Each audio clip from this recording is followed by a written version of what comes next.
ആകാശവാണി. നമസ്കാരം. പ്രത്യേക വാർത്താ ബുള്ളറ്റിൻ വായിക്കുന്നത് അക്ഷയ് ഷാജി. വികസിത ഭാരതം എന്ന ലക്ഷ്യത്തിലേക്കുള്ള ദൃഢനിശ്ചയവുമായി രാജ്യമിന്ന് 80ാം സ്വാതന്ത്ര്യദിനം വിപുലമായി ആഘോഷിച്ചു. ദിനാഘോഷങ്ങളുടെ ഭാഗമായി രാഷ്ട്രപതി ദ്രൌപദി മുർമു ന്യൂഡൽഹിയിലെ ദേശീയ യുദ്ധ സ്മാരകത്തിൽ പുഷ്പചക്രം സമർപ്പിച്ചു. ഡൽഹിയിലെ ചുവപ്പുകോട്ടയിൽ പ്രധാനമന്ത്രി നരേന്ദ്രമോദി ദേശീയ പതാക ഉയർത്തി രാഷ്ട്രത്തെ അഭിസംബോധന ചെയ്തു. ചരിത്രത്തിലാദ്യമായി പതാക ഉയർത്തലിന് മുന്നോടിയായി വന്ദേമാതരവും ആലപിച്ചു. ആചാരപരമായ 21 ഗൺ സല്യൂട്ടിന്റെയും വ്യോമസേനയുടെ Mi-17 ഹെലികോപ്റ്ററുകളിൽ നിന്നുള്ള പുഷ്പവൃഷ്ടിയുടെയും അകമ്പടിയോടെയാണ് ദേശീയ പതാക വാനിലുയർന്നത്. ഇന്ന് ലോകത്തിലെ ഏറ്റവും വേഗത്തിൽ വളരുന്ന പ്രധാന സമ്പദ് വ്യവസ്ഥയായി ഇന്ത്യ മാറിയിരിക്കുകയാണെന്ന് പ്രധാനമന്ത്രി നരേന്ദ്രമോദി. 2047 ഭാരതത്തെ വികസിത രാഷ്ട്രമാക്കുകയെന്ന ലക്ഷ്യത്തിൽ യുവശക്തിയുടെ പങ്ക് വളരെ വലുതാണെന്നും ശ്രീ മോദി വ്യക്തമാക്കി. അടുത്ത ഒരു വർഷത്തിനുള്ളിൽ 1 കോടി യുവാക്കൾക്ക് നിർമ്മിത ബുദ്ധി മേഖലയിൽ സൌജന്യ പരിശീലനം നൽകും.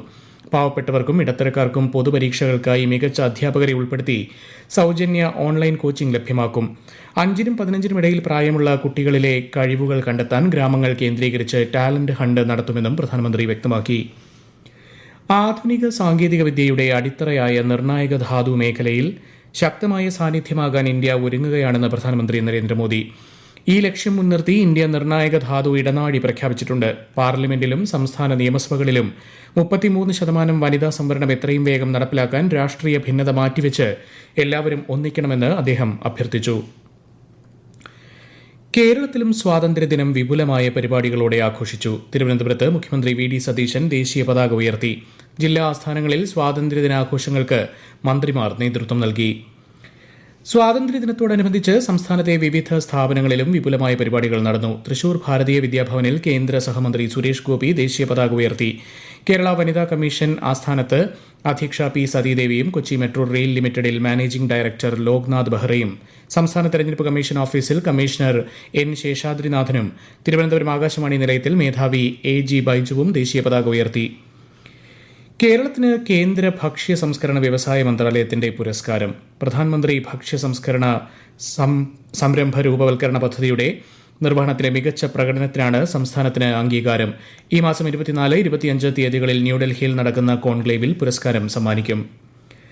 തൃപ്പൂണിത്തുറ അത്തച്ചമയാഘോഷങ്ങളുടെ കേരളത്തിലെ ഓണാഘോഷങ്ങൾക്ക് നാളെ തുടക്കമാകും. അത്തച്ചമയ ഘോഷയാത്ര മുഖ്യമന്ത്രി വി ഡി സതീശൻ ഉദ്ഘാടനം ചെയ്യും.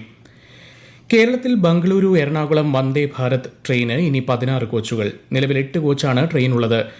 ബംഗളൂരുവിൽ നിന്ന് രാവിലെ 5:10 പുറപ്പെടുന്ന ട്രെയിൻ ഉച്ചയ്ക്ക് 1:50 എറണാകുളത്തെത്തും. തിരികെയുള്ള സർവീസ് ഉച്ചയ്ക്ക് 2:20 രാത്രി 11 ബംഗളൂരുവിലെത്തും. സംസ്ഥാനത്തിന്റെ വികസന പ്രവർത്തനങ്ങളുടെ ധനശേഖരണാർത്ഥം 2200 കോടി രൂപയുടെ കടപ്പത്രം പുറപ്പെടുവിക്കുന്നു. ഇതിനായുള്ള ലേലം ചൊവ്വാഴ്ച റിസർവ് ബാങ്കിന്റെ മുംബൈ ഫോർട്ട് ഓഫീസിൽ കുബേർ സംവിധാനം വഴി നടക്കും. 4 ലക്ഷം രൂപയുടെ ലൈഫ് ഭവന പദ്ധതി 3 ലക്ഷമാക്കി വെട്ടിച്ചുരുക്കിയത് പ്രതിഷേധാർഹമെന്ന് പ്രതിപക്ഷ നേതാവ് പിണറായി വിജയൻ. നിലവിൽ കേന്ദ്രവിഹിതം 1.5 ലക്ഷം രൂപയും ബാക്കി 2.5 ലക്ഷം രൂപ സംസ്ഥാന സർക്കാരും തദ്ദേശ സ്വയംഭരണ സ്ഥാപനങ്ങളും കൂടിയാണ് നൽകിയിരുന്നത്. പുതിയ തീരുമാനപ്രകാരം പദ്ധതി തുകയുടെ 25% ഗുണഭോക്താവ് തന്നെ കണ്ടെത്തണമെന്നാണ് വ്യവസ്ഥ ചെയ്യുന്നതെന്നും അദ്ദേഹം സമൂഹമാധ്യമത്തിൽ കുറിച്ചു. BJP സംസ്ഥാന അധ്യക്ഷൻ രാജീവ് ചന്ദ്രശേഖർ നേതൃത്വം നൽകുന്ന നേമത്തോണം ഓണാഘോഷ പരിപാടി നാളെ.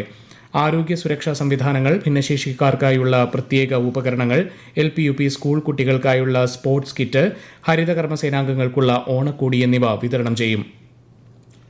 കഴിഞ്ഞ ഒരു മാസക്കാലമായി വർക്കല ജാമിയ മന്നാനിയ ക്യാമ്പസിൽ നടന്നുവന്ന ബുഖാരി മജ്ലിസ് നാളെ പ്രാർത്ഥനാ സംഗമത്തോടെ സമാപിക്കും. വൈകുന്നേരം നടക്കുന്ന പ്രാർത്ഥനാ സംഗമത്തിന് പണ്ഡിതനും സൂഫി വര്യനുമായ അതിരാമ്പട്ടണം KT മുഹമ്മദ് കുട്ടി ഹസ്രത്ത് ആറ്റാശ്ശേരി നേതൃത്വം നൽകും. പ്രകൃതിക്ഷോഭ ദുരിതാശ്വാസ ധനസഹായത്തിനും വിള ഇൻഷുറൻസ് നഷ്ടപരിഹാരത്തിനും അടുത്ത മാസം 5 വരെ അപേക്ഷ സമർപ്പിക്കാം. പുതുക്കിയ സമയപരിധി പ്രകാരം അപേക്ഷ സമർപ്പിക്കുന്നതിനുള്ള സൌകര്യം എയിംസ് പോർട്ടലിൽ ലഭ്യമാക്കിയിട്ടുണ്ട്. സംസ്ഥാനത്ത് ജൂലൈ 29 മുതൽ ഈ മാസം 10 വരെ ഉണ്ടായ പ്രകൃതിക്ഷോഭങ്ങളിൽ സംഭവിച്ച കർഷകർക്ക് ഈ സൌകര്യം പ്രയോജനപ്പെടുത്താം. വയനാട് ചീരാലിൽ പുലിയുടെ ആക്രമണം. വെണ്ടോൻ മാഞ്ചേരി പ്രമോദിന്റെ പശുവിനെയാണ് ആക്രമിച്ചത്. സംഭവത്തെ തുടർന്ന് വനപാലകർ സ്ഥലത്തെത്തി പരിശോധന നടത്തി. പ്രത്യേക വാർത്താ ബുള്ളറ്റിൻ കഴിഞ്ഞു. അടുത്ത വാർത്താ പ്രക്ഷേപണം നാളെ രാവിലെ 6:45.